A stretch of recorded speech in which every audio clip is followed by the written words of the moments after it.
Leshan, and this is the story of how I was forced into female circumcision for the sake of tradition. It was just a normal, beautiful morning in the savannah. I had just returned from fetching water when I saw two old women emerging from my grandmother's hut. At first sight, I sensed they were bad news. I set down my pot and went to greet them. Their hands were very cold. It felt as if I was holding the hands of death himself. "Don't worry, Leshan, you are soon to become a woman," said one of the old women with a smile on her face. I was confused since I didn't understand what she meant by that. I went to my grandmother and asked what the women meant.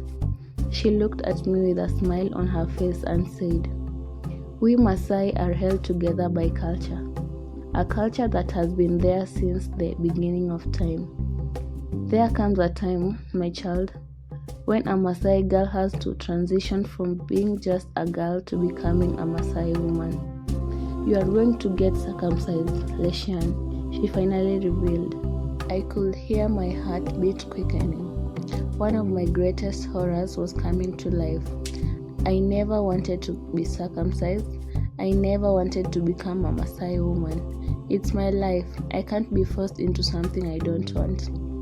I couldn't sleep that whole night, thinking of the horror that awaited me. Was I just supposed to sit there and wait for the cut? No. I wasn't letting that happen to me. I was up by the first light. I wasn't going to let myself go through torture and pain and trauma for the sake of tradition. I packed some of my clothes and decided that I was running away. I didn't have even the slightest idea of where I was going, but anywhere was better than there. As I stepped out of the door, my heart dropped. The two old women and some other Masaai women were outside the door, waiting for me to step out. My fate was already sealed. I was picked up from the ground by two huge women and lifted straight into the air.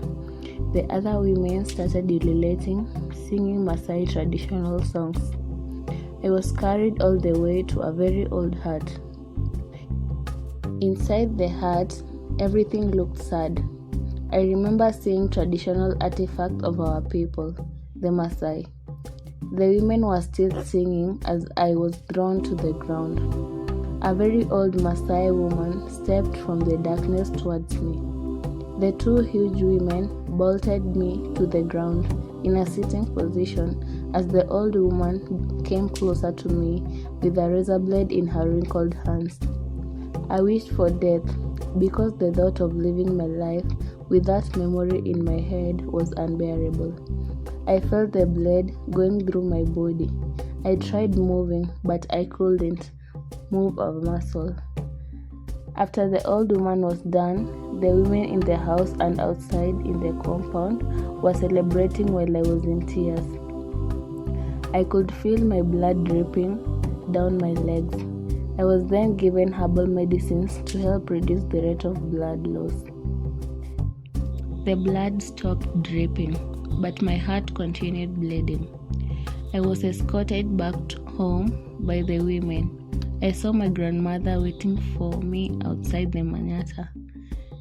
She had that look that clearly said she was very proud of me for going through the cut. For the next 2 months, my grandmother nursed me back to health. I learned how to deal with the trauma and the hatred I had for my grandmother. I thought that was the end of my misery. One day, I was seated outside our hut, deep in thought, when I saw 3 old men walking to our house. I wished I had run away when I saw them coming. Going through the cut was just the start of my misery. The 3 men that came were there to ensure my misery continued.